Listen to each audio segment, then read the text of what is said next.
Olha só, Amanda, eu vou te contar um pouco da história de São Paulo, que ela é muito maravilhosa. Infelizmente a gente não aprende ela na escola, a gente não tem novelas, séries sobre isso, então vamos ver se a gente consegue passar um pouco da história da nossa cidade. Bom, acho que esse aqui é um dos melhores locais, então, não é pra você falar da história de São Paulo, Pois eu não sei de São Paulo, porque esse ponto eu peguei até a cadeirinha aqui pra te ouvir. Na verdade é o seguinte, o que acontece? Existe a lenda do primeiro paulista, né, que é uma história muito bacana, que é a lenda do João Ramalho, né? O João Ramalho, dizem, não se sabe ainda, dizem que ele era um náufrago português que acabou caindo aqui, né, em São Vicente, e ele foi doido o suficiente para andar a pé em filas indianas e subir a serra. E quando ele subiu a serra... subir de carro já tá difícil? Não, você imagina naquela época, não tinha e assim, trilha, né? Era uma parede, uma serra, uma parede. Você olha aquilo e fala, meu, vamos ver o que tem ali. O que vai dar do outro lado? Ele seguiu essa trilha indígena, foi seguindo, e ele caiu em São Paulo. O que era São Paulo naquela época? São Paulo era o cruzamento de 5 trilhas indígenas, né? Cada uma indo para um lugar. Uma ia para o Rio de Janeiro, que deu origem à Via Dutra.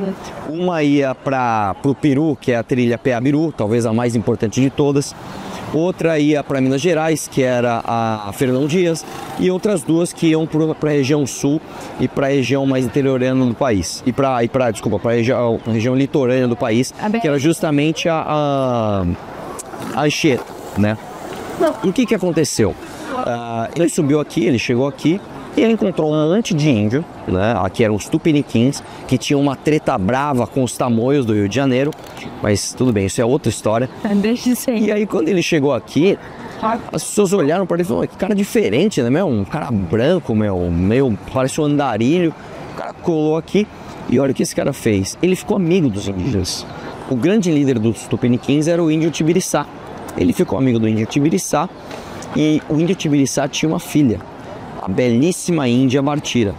João Ramalho se apaixonou pela Bartira, casou com a Bartira e ficou vivendo aqui em São Paulo, no Manais. Né? Lembrando que para as sociedades indígenas era normal um homem ter várias esposas. Então ele teve lá suas esposas indígenas, até que com as missões jesuíticas, né, chegaram aqui o Padre Anchieta e o Manuel da Nóbrega.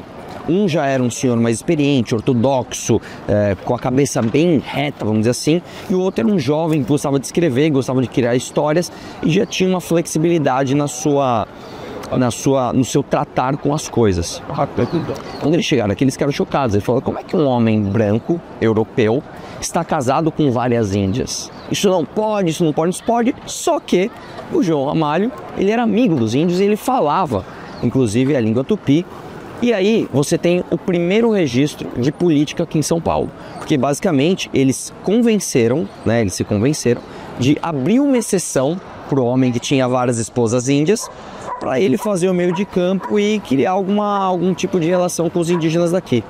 E São Paulo foi fundada em 1553, justamente no Triângulo Misterioso, né? O pessoal diz que tem uma espécie de Feng Shui aqui, que é basicamente a Catedral da Sé, né? Ela é perto do Marco Zero, o Largo São Francisco e o Pátio do Colégio.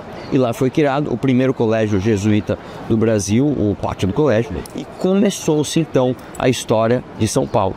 E uma coisa interessante de pontuar é que todo mundo lembra de São Paulo como uma cidade grande, né, cheia de gente. Na verdade, aqui nunca foi tão grande.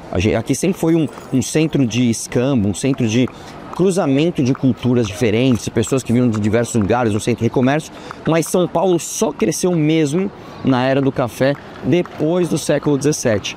Né? Inclusive, o grande desenvolvimento de São Paulo veio na primeira metade do século XX e depois, com a ideia de que São Paulo tinha que parar de crescer, se criou o primeiro plano diretor e aí foi só ladeira abaixo. Exatamente, para tentar frear, né, o desenvolvimento da cidade, a contramão do mundo. Gostou da historinha? Muito bom. Então, assim, eu não aprendi isso, acho que nem na escola. Pois é. Né? Então, isso daqui não é nem um vídeo de campanha, isso aqui é um vídeo didático que eu vou pedir até para vocês compartilharem, para que a gente consiga resgatar a história, né? Porque a gente não consegue construir o futuro se a gente não sabe da nossa história, não é mesmo? Exatamente. Olha só, Você que acompanha o meu trabalho, você que gosta do meu trabalho, você que olha para mim e fala, pô, Arthur, eu me sinto representado por você. Em São Paulo, você tem candidata. Em São Paulo, para vereador esse ano, é Amanda Vettorazzo 44333. É como se eu estivesse lá. Na Amanda eu confio e eu quero de coração que ela ganhe essa eleição. Conte comigo, Arthur. Valeu.